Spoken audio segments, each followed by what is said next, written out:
تو جیسے والدین کے لحاظ سے خود قرآن میں ہے کہ اگر وہ شریعت کے خلاف حکم دیں تو پھر اب ان کی رضا کو نہیں دیکھا جائے گا، ان کے رب کی رضا کو دیکھا جائے گا۔ تو دعا منگیا کرو سنگیو کسے دا پیر نہ رس جائے، یہاں بھی یہ شرط ہے کہ پیر شریعت کے خلاف نہ کھڑا ہو جائے۔ اگر پیر شریعت کی اپوزیشن بن جائے تو پیر کو رسانا فرض ہو جاتا ہے۔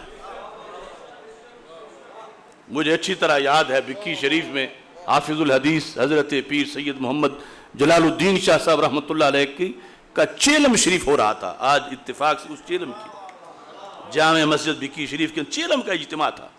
یہی شعر ایک شخص نے پڑھا تو پیر طریقت حضرت پیر سید محمد مظہر قیوم مشہدی رحمۃ اللہ نے اس کو جھاڑ کے نیچے بٹھا دیا اس شعر پر۔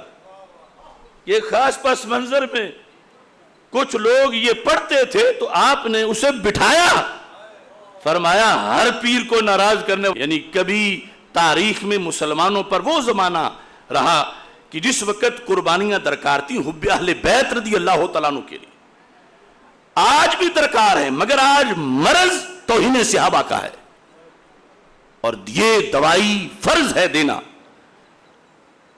اتنے بڑے دگڑ دلے وہ سب کچھ کر رہے ہیں، اور جس سیفی علی ملونہ کے جواب میں نے 6.5 گھنٹے سیمینار کے کر کے تقریر کا جواب دیا تھا، یہ دوسری جانب میں کھڑے ہوئے کوئی بتائیں آج تک کسی نے ایک لفظ اس کے خلاف بولا ہو؟ جس ملونہ نے حضرت صدیق اکبر رضی اللہ تعالیٰ عنہ کو ظالم اور غاصب کہا،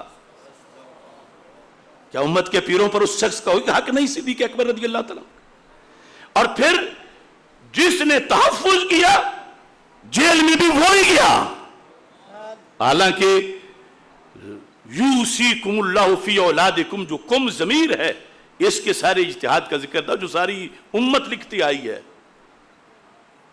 جس ملت کے امام اعظم ابو حنیفہ اپنی عقیدے کی کتاب فقہ اکبر میں، یا اکبر تو کہ اصغر کو نہیں پڑھتا، امسد کو نہیں پڑھتا، فقہ اکبر میں امام صاحب نے نبیوں کے بارے میں عقیدہ لکھا، جس لفظ کو انہوں نے مطلقاً لکھ دیا۔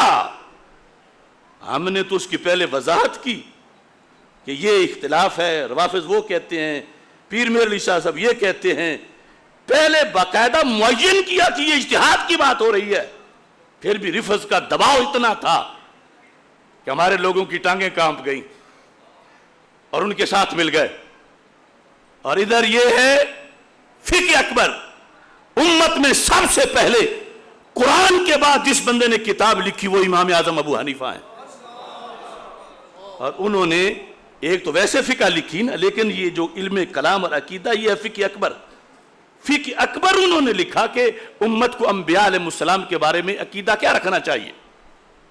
اب اگر آج کوئی امام اعظم کی کتاب کو نہیں پڑھتا لیکن شوق ہے اس کو فتویٰ بازی کا، نہ یہ سنتا ہے کہ بات سے پہلے کیا ہے بات سے بعد میں کیا ہے، لیکن کا بولا ہوا لفظ کاٹ کر وہ شیطانوں کے ساتھ مل جاتا ہے، وہ کس چیز کا پیر ہے، وہ کس چیز کا عالم ہے؟ اب دیکھو یہاں پر یعنی یہ باتیں ویسے نہیں کہ ہر جگہ بیان کی جائیں اپنے طور پر، مگر عقیدے میں نبوت کے بارے میں جو امام صاحب نے لکھا وہ تو ہر حنفی کو یاد ہونا چاہیے کہ کہیں بھولے میں نہ مارا جائے۔ ہر حنفی، اور ہم مشرق و مغرب میں ان کے طریقے پر نماز پڑھتے ہیں، ان کے لفظ کیا ہیں؟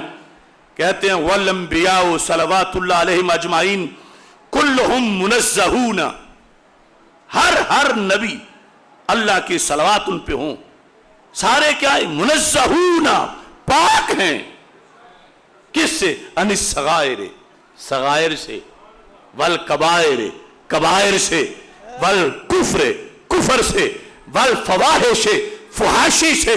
سارے نبی، سارے بولو، سارے نبی، سارے نبی، سارے نبی۔ اور آگے لفظ ہے وَقَدْ كَانَتْ مِنْهُمْ زَلَّاتٌ وَخَطِيئَاتٌ، قَدْ كَانَتْ مِنْهُمْ زَلَّاتٌ وَخَطِيئَاتٌ، ساتھ آگے اور کوئی لفظ بھی نہیں اجتہادی کا، ہم نے تو پہلے اجتہادی بتایا۔ کیا امام ابو حنیفہ کو بھی خطائی کہو گے؟ کہا رافضی تو کہہ رہا ہے. انہوں نے کتابوں میں لکھا ان هذه الفرقہ المخطئہ للانبیاء فیہم مسلم والبخاری. وہ مسلم کو خطائی کہتے ہیں، بخاری کو خطائی کہتے ہیں، امام ابو حنیفہ کو خطائی کہتے ہیں، کیونکہ ان کا مذہب ہے کہ وہ قرآن کے منکر ہیں. قرآن میں تو والذی اطمع ان یغفر لی خطیئتی یوم الدین، اور اعلی حضرت نے بھی ترجمہ خطاؤں سے کیا. اور کون ہے ادب کا وہاں پر؟ خطا سے ہٹ کے کوئی لفظ لے آتے. جب مکر اللہ میں ہٹ کے لائے، جب وعصا آدم ربہ فغوا میں ہٹ کے لائے. لیکن والذی اطمع ان یغفر لی خطیئتی یوم الدین، حضرت ابراہیم علیہ السلام کے جو لفظ ہیں آیت میں، ترجمہ تو ان کا ہے نا. تو ترجمے میں کیا خطا کا ترجمہ کچھ اور کیا؟ خطا کیا. کیونکہ اوپر یہ شروع سے روافض سے ہمارا اختلاف ہے. امام منہ بھر کے کہتے ہیں نبی کا کبیرہ گناہ نہیں، صغیرہ گناہ نہیں، لیکن خطا ہے. تو پتہ چلا صغیرے کبیرے سے ہٹ کے ایک چیز ہے. نبی معصوم ہیں، ان کا کوئی کبیرہ گناہ نہیں، صغیرہ گناہ نہیں. مگر یہ عقیدے میں کیوں لکھا؟ اس وقت کہ جب ابھی پہلی کتاب لکھی جا رہی تھی، اور جنہوں نے پہلی نہیں پڑھی اگلی کیسے پڑھیں گے؟ زلات و خطیئات، کہ ان میں سے بعض سے لغزشیں ہوئیں اور خطائیں ہوئیں. خطا گناہ نہیں، خطا گناہ نہیں. اور یہ خطیئات بول کے یہ امام ابو حنیفہ نہیں کہہ رہے کہ وہ گناہگار ہوئے معاذ اللہ. خطا کار نہیں، گناہگار نہیں، صغیرہ گناہ نہیں، کبیرہ گناہ نہیں نبیوں کا. مگر زلات و خطیئات. مشرق سے مغرب تک میرا چیلنج ہے ان سب سر پھروں کو جو روافض کی بی ٹیم بنے ہوئے ہیں، مجھے جواب دیں کہ امام صاحب کے ان لفظوں کا مطلب کیا ہے. جب والذی اطمع ان یغفر لی خطیئتی کا ترجمہ مجھے کہیں اور سے لا کے دے، کنز الایمان سے ہٹ کر، جو ان کے بقول ادب والا ہو.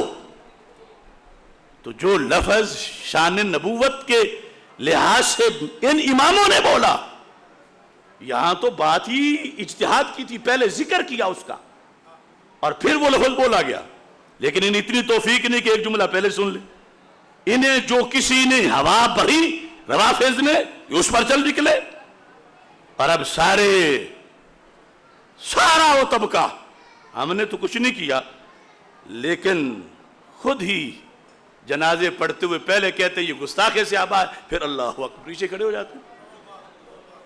شریعت شریعت ہے، موم کی ناک نہیں. سامنے آ کے بات کرو، ایک بات کرو.